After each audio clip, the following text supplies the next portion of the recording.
watching even just a little bit of footage, it did really hurt a lot to watch that for the first time. It affected me completely, as it still does. I felt this urge to just do something because it was very painful to know that this happens every day. And that's why I do activism, because I feel like I have a responsibility to those animals, and that if I were in their position and I wasn't able to speak up, I would want someone speaking up for me. What do you think about, I guess, like the kosher, the humane slaughter? Would you say there is a humane way to kill someone that doesn't want to die? Would you like to be killed humanely? It's right? Humans, I believe that humans inherently have higher value than animals. Yeah, but that's not the point. Veganism is not about thinking that animals are better than people or just better than a sandwich.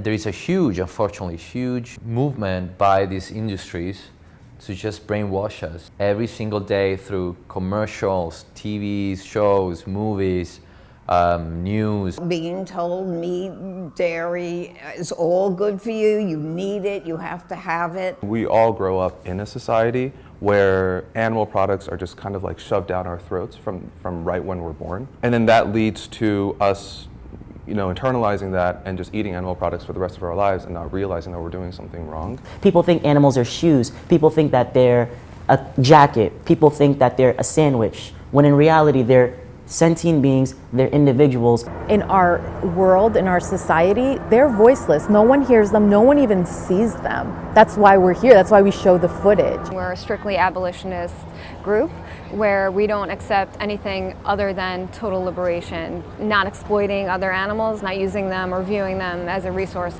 in any areas of life. I would say we can support more about the free catch and organic. We're showcasing free range and organic. These animals that you eat, where do you think they get their vitamins and minerals from? Their nutrients as a whole, where do you think they get that from?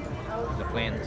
Yes, there you go. Why grow plants, feed it to these animals, slit their throats, oppress them, and then eat their bodies when you can just go straight to the source itself by eating plants? The diet and the lifestyle is just merely secondary. Veganism is just simply a moral stance for the rights of animals. Do you think that you have to eat animals in order to be healthy? Like have to, a need? Okay, if we don't have to eat them and what we see is animal cruelty happening to them for them to get on our plate, what is a good, justifiable reason for us to continue eating them? Is there anything else that would stop you from becoming vegan?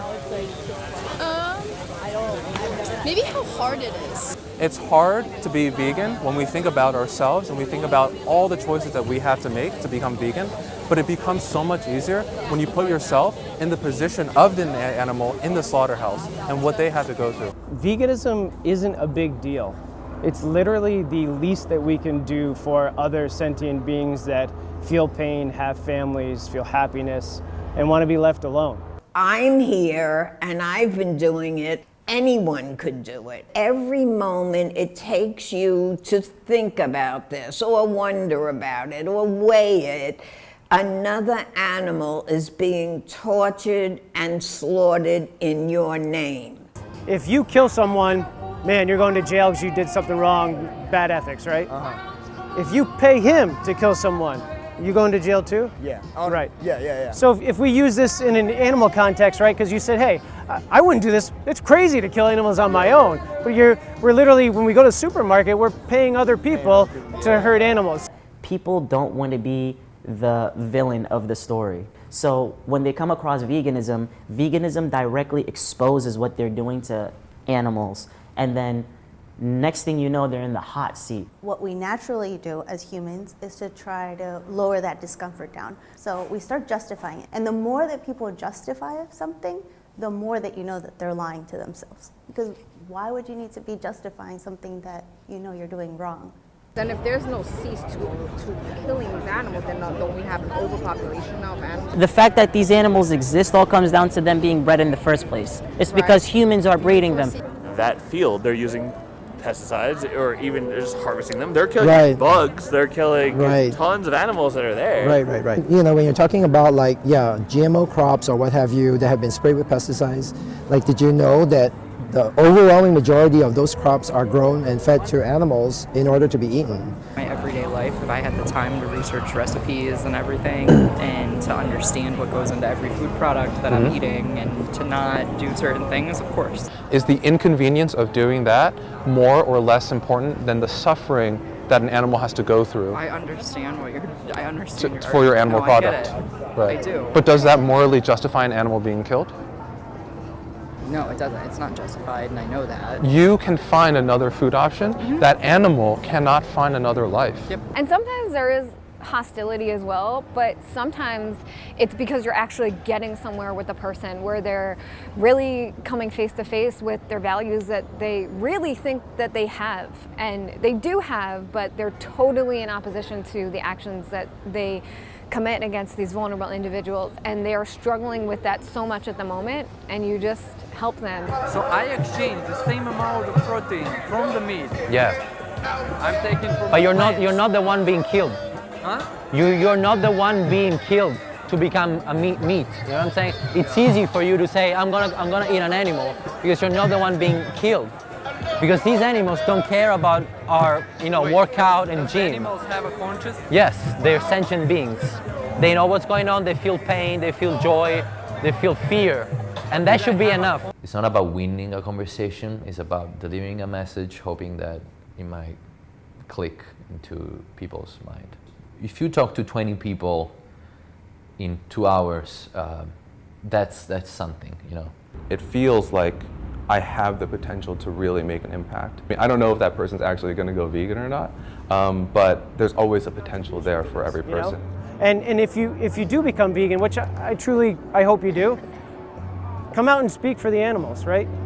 Because they can't wait. It's cliche, but be the change. Because of your presence, this is why this happened. And you guys brought a direct and clear animal rights message for them. So let's just give ourselves a round of applause for that. Every single thing that ever we wanted to change in this world all began with just a few people doing it, whether it's slavery or women's rights or whatever. It didn't start with the government or big business or big pharma. It started with just a few of us. We need more of us. We need more vegans, but more importantly, we need more vegan activists. As many people possible that we can have that actually have a voice and can use it to speak up for them, that's what we need, that's what the animals need to be out here. Veganism is not a joke. These animals are really suffering and dying for greed. And I wish I went vegan. I had gone vegan before. That's my biggest regret. But listen, we do what we can do until we can't anymore. I do the best I can all the time. And I've gotten recently a lot of better responses, but it seems to fall on deaf ears on a lot of people, and to me, it's heartbreaking. It's not right. And yeah, I'll watch any video and I'll start cracking up, I don't, any suffering, whether it's human animals or non-human animals, to the extent that I can help, that's what I want to be remembered for.